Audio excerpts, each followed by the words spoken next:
St. Mark the ascetic once said, "The intellect cannot be still unless the body is still, and the wall between the two cannot be demolished without stillness."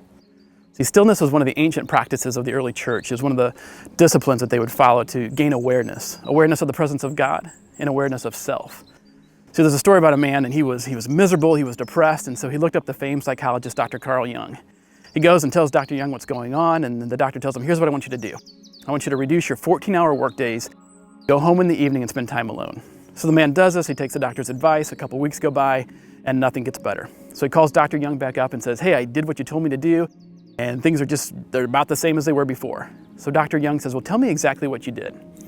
So the man says, "I did what you told me. I would go into my study at night, I would close the door, I would read a little Hermann Hesse, a little Thomas Mann, maybe listen to a little Chopin or Mozart." And Dr. Jung says, No. That's not what I told you to do. I didn't want you to spend time with Hesse or Mann or Chopin or Mozart. I wanted you to spend that time entirely alone." The man's face just drops when he hears this. And he says to Dr. Jung, "But I can't think of any worse company."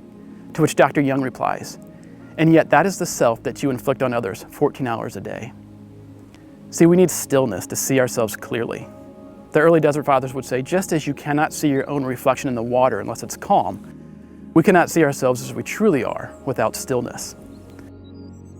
See, it's in those moments of stillness that God reveals things to us. It's when He heals us, reintegrates us, gives us that sense of shalom, of peace.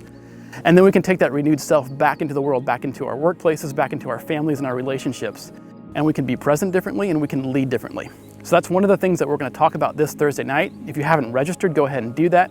And I look forward to seeing you.